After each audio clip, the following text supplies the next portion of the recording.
भाई हम तो दिल से आचार्य प्रशांत और प्रेमानंद दोनों को मानते हैं। जो लोग ऐसा कहते हैं असल में उन्होंने दोनों में से किसी एक को भी ठीक से नहीं सुना है।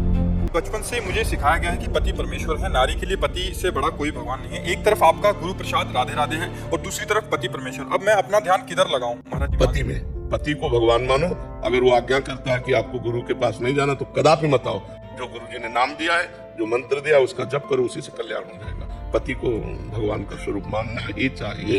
पति की अनुमति के बिना नहीं, पति की आज्ञा के बिना नहीं, पति की जानकारी के बिना कहीं नहीं जाना चाहिए पत्नी को। प्रेमानंद जी के अनुसार महिलाओं का इकलौता धर्म है अपने पति को भगवान का स्वरूप मानकर उनको खुश रखना, उनकी आज्ञा का पालन करना और जीवन भर उनकी सेवा करना। यहाँ तक कि अगर कोई महिला अध्यात्म की तरफ भी कदम बढ़ाना चाहे तो उसके लिए भी पति देव की अनुमति होनी चाहिए। गुरुदेव भगवान, शरीर से काम वासना खत्म हो गई है, पति को काम वासना बहुत है, क्या करूं? मार्गदर्शन करें।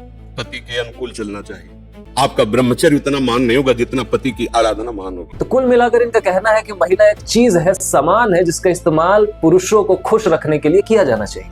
और शायद हमारी प्रेसिडेंट मैडम भी इनसे यही वाला ज्ञान लेने गई थी। लेकिन आचार्य प्रशांत यहाँ पूरी कहानी पलट देते हैं। वो कहते हैं कि महिला किसी पुरुष को खुश करने का साधन नहीं है, महिला सबसे पहले एक मनुष्य है। महिला को मनुष्य बनाना पड़ेगा। और किसी भी मनुष्य का उद्देश्य किसी की आज्ञा में जीना नहीं होता है, बल्कि आजाद होना होता है। मेरा मन रहे न रहे, पति सेक्स के लिए सदा आग्रही रहते हैं। तो वो वहाँ पे गुरुजी जवाब देते हैं, अरे भगवान स्वयं तुमसे कुछ मांग रहे हैं और तुम मना कर दोगी क्या? पति ही तो परमेश्वर होता है। यही तो साधना है कि तुम्हारा मन कर रहा हो ना कर रहा हो, अगर भगवान ने, पति परमेश्वर ने कुछ मांग लिया है तो तुम उनको परोस दो। अरे कोई छोटी बात थोड़ी गृहस्थी, पति की आज्ञा माननी है, भले ही अपना मन कर रहा हो ना कर रहा हो। तो इस बात की साधना करते हो कि कैसे दूसरे की इच्छाओं को अपनी रुचि से ऊपर रखना है। कुछ तो सांत्वना दोगे ना, कुछ तो दिलासा दोगे ना उसको, जो चूहेदानी में पूरा ही फंस चुका है। तो फिर तुम उसको बोलते हो, अरे चूहेदानी को ही सजाओ संवारो, यही तुम्हारा स्वर्ग है। अपनी चूहेदानी को ही ऐसा कर दो जैसे बड़ा भारी उत्सव चल रहा हो, यही स्वर्ग है तुम्हारा।